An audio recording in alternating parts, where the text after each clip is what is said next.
junio de 1945. Eran casi las 4 de la tarde y el calor en la base aérea de Porac, en la isla filipina de Luzón, era una bestia viva. Un vaho espeso, cargado con el olor a lodo podrido, a selva descompuesta y al tufo metálico del combustible de aviación, se pegaba a la piel y se colaba hasta los huesos. El sargento primero Fausto Vega, a sus 30 y tantos años, un hombre forjado no en academia sino en los talleres de los ferrocarriles nacionales de México, estaba de pie frente a un Republic P-47D, P-47D Thunderbolt. La bestia de metal, matrícula 44 a 20.813, descansaba sobre la pista improvisada de rejilla de acero, un coloso panzón y brutal al que los pilotos habían apodado el Jarro. A su lado, el sargento Vega enfrentaba un acertijo que nadie, ni los ingenieros gringos de la Quinta Fuerza Aérea, sabía cómo descifrar. El problema era simple de nombrar, pero se había vuelto una enfermedad incurable. El avión no podía alcanzar su máximo potencial.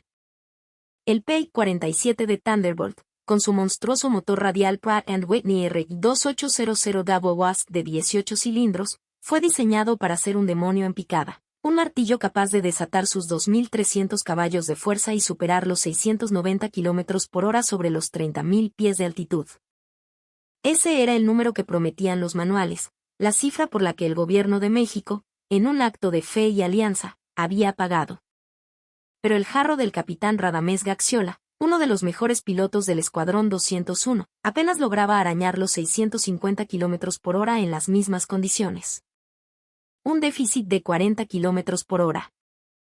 En el Teatro del Pacífico, 40 km por hora no era una estadística, era el abismo entre la vida y la muerte.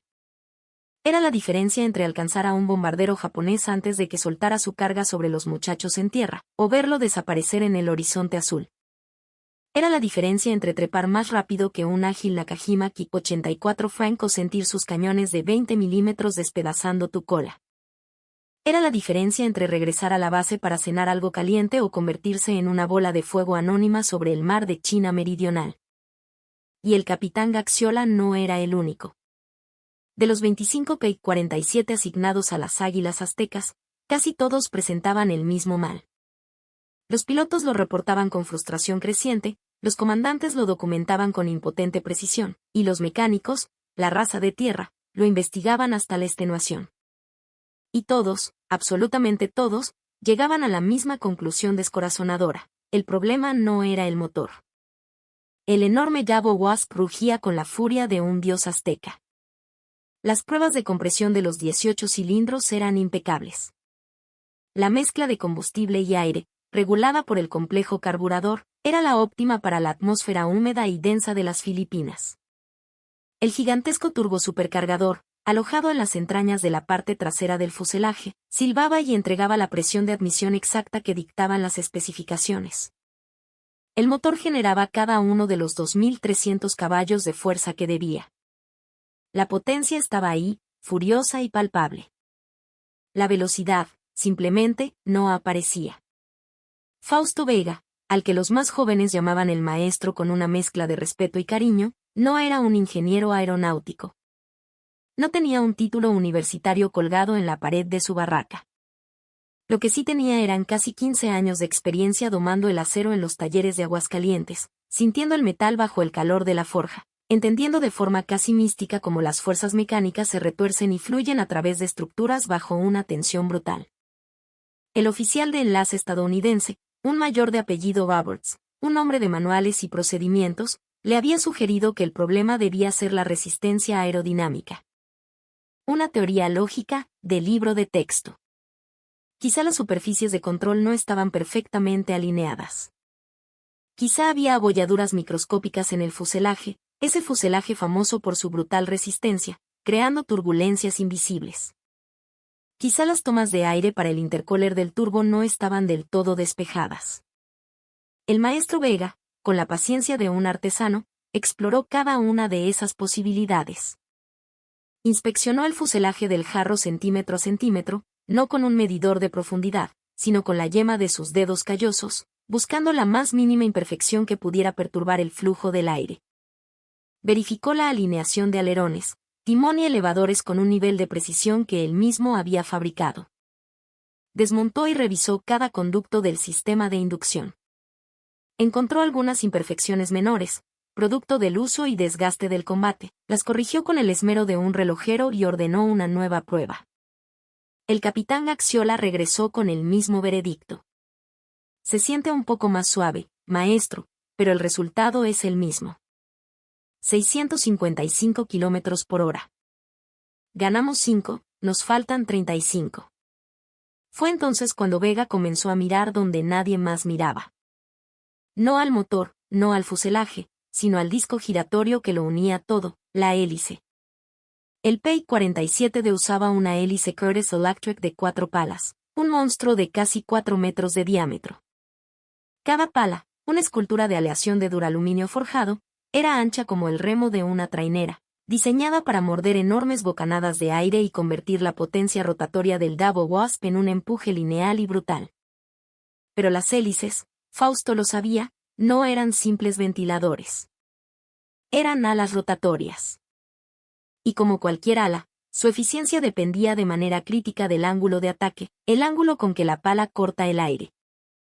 Si el ángulo, el paso, era demasiado bajo, la pala se movía casi de plano, sin generar suficiente empuje. Si era demasiado alto, entraba en pérdida, generando turbulencia y resistencia en lugar de propulsión. Los P-47 contaban con un sofisticado sistema de paso variable eléctrico que ajustaba el ángulo de las palas automáticamente. A baja velocidad, para el despegue, un paso alto para máxima tracción.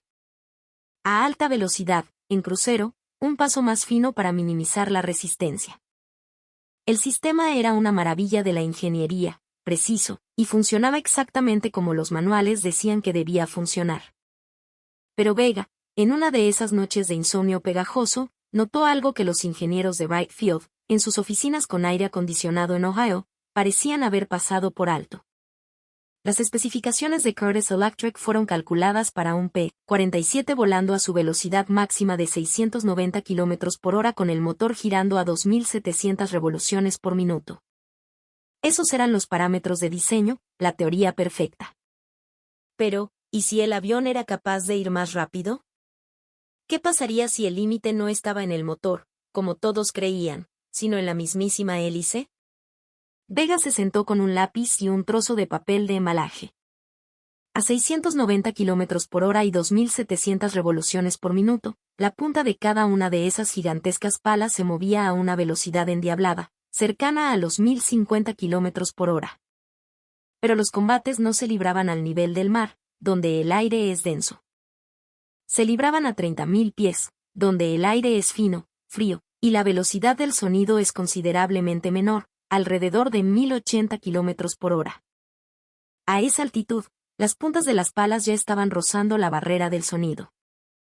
Estaban entrando en el régimen transónico, creando microondas de choque, una barrera de aire comprimido que generaba una resistencia aerodinámica brutal. La hélice estaba, literalmente, frenando al avión. La teoría de Vega era que si lograba reducir el ángulo de ataque de las palas en su sección final, apenas unos 2 o 3 grados, las puntas generarían menos resistencia a altas revoluciones, permitiendo que la hélice mordiera el aire de forma más limpia y que el avión, finalmente, desatara toda la potencia que el motor le entregaba. La teoría era sólida como el acero de una locomotora. El problema era la práctica. Las palas de la hélice Curtiss Electric estaban fabricadas en una aleación de duraluminio forjado, templado y endurecido para soportar tensiones inimaginables. No se podían doblar. No se podían reformar. Cualquier intento de cambiar su forma por la fuerza bruta las fracturaría o las debilitaría hasta el punto del fallo catastrófico en pleno vuelo. Los ingenieros las habían diseñado para ser absolutamente rígidas, y con buena razón. A máxima potencia, cada pala soportaba una fuerza centrífuga de decenas de toneladas. Cualquier debilidad estructural resultaría en una explosión que desintegraría la hélice, arrancaría el motor de su bancada y convertiría al piloto en un pasajero sin control de una tumba de metal de 7 toneladas. Al día siguiente, Vega presentó su teoría al coronel Antonio Cárdenas Rodríguez, el comandante del escuadrón, y al mayor Roberts, el enlace estadounidense. La respuesta del gringo fue exactamente la que esperaba, un muro de escepticismo y burocracia. Sargento, dijo Roberts, arrastrando las palabras con aire de superioridad, está sugiriendo que modifiquemos físicamente unas palas de hélice certificadas por el fabricante y por Wright Field. Eso es una locura. Primero, no tenemos el equipo para reformar duraluminio templado sin destruirlo. Segundo, si lo hacemos y una pala falla en vuelo, mataremos a un piloto. Y tercero, invalidaría cada certificación de seguridad y nos metería en un problema monumental con el comando aéreo. La respuesta es no. Absolutamente no. Fausto no discutió. No era su estilo. Simplemente miró al coronel Cárdenas y preguntó con calma, ¿me permitiría mi coronel probar la teoría en una hélice dañada? Una que ya esté destinada a la chatarra. El coronel Cárdenas se quedó mirando al mayor Roberts por un instante, y luego a los ojos firmes de su sargento. Vio en ellos no la arrogancia de un improvisado, sino la certeza de un maestro artesano. Hubo un silencio que se estiró durante casi medio minuto, roto solo por el zumbido de los insectos y el lejano rugido de un motor en prueba. Luego, asintió. Autorizado, sargento. Pero con condiciones estrictas. Solo una pala, solo en el taller. Sin instalación en ningún avión. Y quiero que el teniente Salido, nuestro ingeniero, documente cada paso del proceso. A ver qué sale de esto, maestro. 2 días después, el 14 de junio de 1945, a las 8 de la mañana, Vega recibió lo que había pedido. Una pala de hélice Curtiss Electric, número de serie CEI 55190, removida de un PEB-47 que había sufrido un impacto con un pájaro en el borde de ataque. La pala estaba descartada, destinada a ser fundida. Vega la colocó sobre 2 caballetes y la estudió como un escultor a su bloque de mármol. Medía casi 2 metros de largo y pesaba más de 30 kilos. Su perfil aerodinámico era una curva compleja y elegante. El ángulo de paso en la raíz, donde se unía al buje, era de 42 grados. En la punta, era de 22 grados. El objetivo de Fausto era reducir ese ángulo en la punta en exactamente 3 grados. De 22 a 19. Para lograrlo con duraluminio templado, tendría que llevar el metal a un punto de calor preciso donde perdiera su rigidez temporalmente, reformarlo, y luego enfriarlo de una manera tan controlada que recuperara su estructura molecular y su resistencia sin fracturarse. El problema era que esa aleación tenía una ventana de temperatura crítica increíblemente estrecha. Por debajo de los 300 grados Celsius, el metal era demasiado rígido. Por encima de los 450, perdía su integridad para siempre, se volvía quebradizo como el cristal. Entre 350 y 400 grados, existía una ventana de apenas 10 o 12 minutos donde el duraluminio se volvía maleable, pero sin comprometerse estructuralmente. Tendría que calentar la punta de la pala a exactamente 370 grados, mantener esa temperatura mientras la torcía 3 grados, y luego enfriarla con un cuidado infinito. No tenía un horno de tratamiento térmico. No tenía sensores de precisión.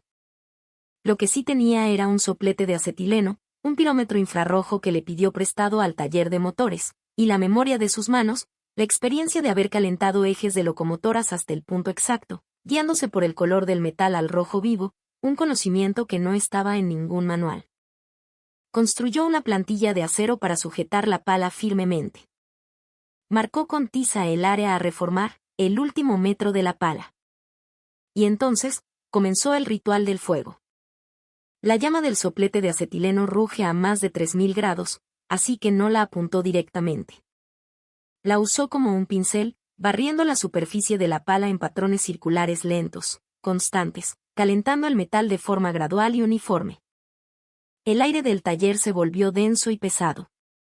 Cada 15 segundos, apuntaba con el pirómetro. 280 todavía no, chamaco, aguanta, se susurraba a sí mismo. 310 ya casi. 345 ahorita sí. 365, ándale. Dentro de la ventana. Dejó el soplete y tomó una enorme llave de torsión que había fabricado con la ballesta de un camión militar. Colocó el brazo en la punta de la pala y aplicó una presión rotacional, lenta, firme, constante. la pala comenzó a ceder. El duraluminio, normalmente rígido como una viga, ahora se torcía como si fuera de plomo caliente. Fausto, sudando a mares, monitoreaba el ángulo con un goniómetro que había calibrado él mismo. 1 grado. 1,5 grados. 2 grados. 2,73 grados. Ahí. Detuvo la presión. Mantuvo la pala en esa nueva posición durante 40 segundos eternos, permitiendo que la estructura molecular del metal se asentara en su nueva forma. Luego comenzó el enfriamiento, el paso más delicado. Usó aire comprimido a baja presión, rociando la pala desde lejos. Un enfriamiento demasiado rápido provocaría un choque térmico, creando microfisuras que la harían estallar bajo tensión. Enfriar, medir, enfriar, medir. Durante 8 minutos, bajó la temperatura de 365 grados a 200. Luego, la dejó reposar, enfriándose al ritmo del bochornoso aire filipino durante casi 1 hora. A las 11:30 de la mañana, la pala estaba fría al tacto. Fausto la inspeccionó bajo una luz potente, buscando la más mínima señal de grieta. Nada.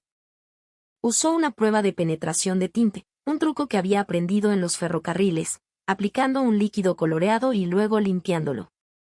Si había una fisura, por microscópica que fuera, el tinte se filtraría en ella, revelándola. No se filtró nada. Midió el nuevo ángulo en la punta, 19,1 grados. El objetivo era 19. Desviación de 0,1 grados. Más que aceptable. Ahora venía la pregunta del millón, la que ningún cálculo podía responder. ¿Había debilitado la pala?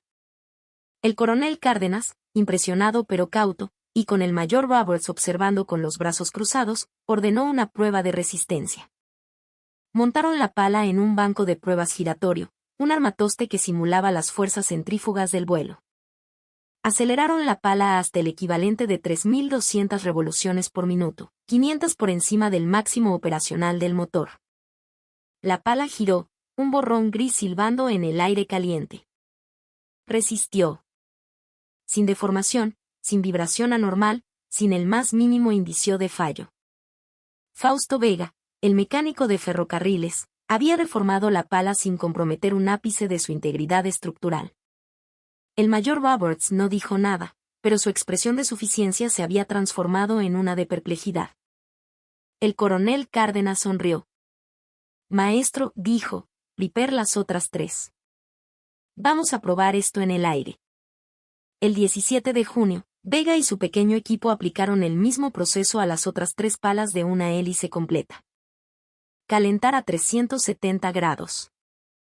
Torcer 3 grados. Enfriar gradualmente. Inspeccionar. Probar. 11 horas de trabajo meticuloso.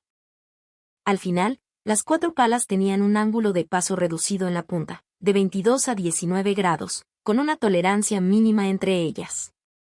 Al día siguiente, al amanecer, la hélice modificada fue instalada en el PED-47 del capitán Radamés Gaxiola.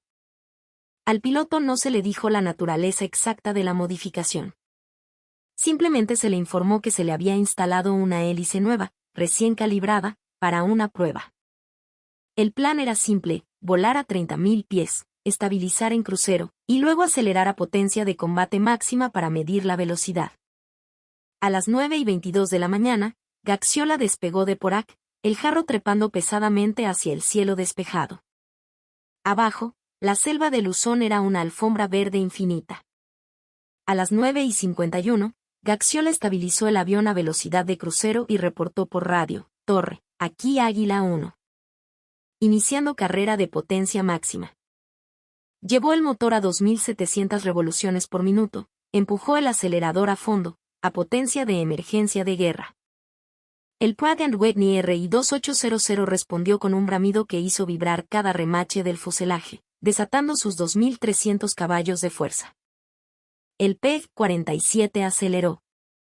550, 580, 610 km por hora. Gaxiola esperaba que la aceleración comenzara a decaer alrededor de los 640, como siempre. pero no lo hizo. El avión seguía empujando. 660, 680, 700. Acababa de superar su velocidad máxima teórica y el indicador de velocidad seguía subiendo. 710, 730, 750. La voz de Gaxiola sonó por la radio, una mezcla de confusión y euforia. Torre, aquí Águila 1. ¿Están seguros de que este velocímetro está bien calibrado? Estoy leyendo 760 km/h y la maldita cosa sigue acelerando. La torre confirmó que el instrumento había sido calibrado esa misma mañana. Gaxiola continuó empujando. 770-780 a las 9:58 de la mañana, el P-47 matrícula 44 a 20.813 alcanzó una velocidad máxima de 784 km/h a 30.000 pies. 90 km/h más rápido que antes. 100 km/h más rápido que cualquier otro P-47 del escuadrón. Gaxiola mantuvo esa velocidad durante 4 minutos, sintiendo el avión estable, el motor ronroneando sin sobrecalentarse, los controles respondiendo con precisión. Todo era perfecto. Cuando aterrizó y le informaron que la increíble velocidad se debía a que un sargento había torcido las palas de su hélice con un soplete, su respuesta fue directa y sin rodeos, dirigida al coronel: mi coronel, no me importa si, el maestro, usó la mismísima lumbre del infierno para calentar esas palas. Quiero que le haga esto a cada uno de los P-47 de mi escuadrilla. Ahorita mismo. El coronel Cárdenas autorizó una producción limitada. 12 aviones serían modificados para una evaluación operacional en combate real. Entre el 21 de junio y el 8 de julio, Vega y su equipo, ahora apodados los Brujos del Fuego, reformaron las hélices para 12 P-47. Los resultados en las pruebas de vuelo fueron consistentes, una ganancia de velocidad promedio de 85 km/h. Sin fallos, sin vibraciones. Los aviones modificados entraron en combate el 12 de julio, durante una misión de escolta a bombarderos B-25 sobre el Valle de Cagayán. El capitán Gaxiola lideraba una formación de 6 P-47 modificados cuando interceptaron una docena de cazas Nakajima Ki-84 Frank que atacaban a los bombarderos. Los Frank eran aviones soberbios, rápidos y ágiles, con una velocidad máxima de unos 680 km/h a esa altitud. Normalmente, eso les daba una ligera ventaja sobre los P-47 estándar, permitiéndoles dictar los términos del combate. Pero los P-47 modificados de las Águilas Aztecas ahora tenían casi 100 km/h de ventaja. Cuando los pilotos japoneses vieron a los pesados jarros y se prepararon para un combate de giros, los mexicanos simplemente aplicaron su táctica de boom and zoom con una eficacia aterradora. Picaban, disparaban una ráfaga devastadora con sus 8 ametralladoras calibre .50, y luego trepaban a una velocidad que los Frank no podían igualar. El combate duró apenas 7 minutos. El resultado fue una masacre. 8 Ki-84 derribados. 0 P-47 perdidos.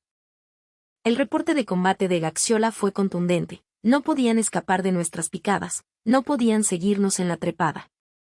La modificación de la hélice ha cambiado por completo la dinámica del combate. Recomiendo la implementación inmediata en todas las unidades. El Comando de Material Aéreo en Wright Field, Ohio, tenía una perspectiva diferente. Los ingenieros leyeron los informes con incredulidad y desdén. Argumentaron que la modificación Vega, aunque aparentemente efectiva, no había sido probada en laboratorio. No había datos de fatiga de materiales a largo plazo, no había certificación del fabricante, no había análisis de vibraciones armónicas.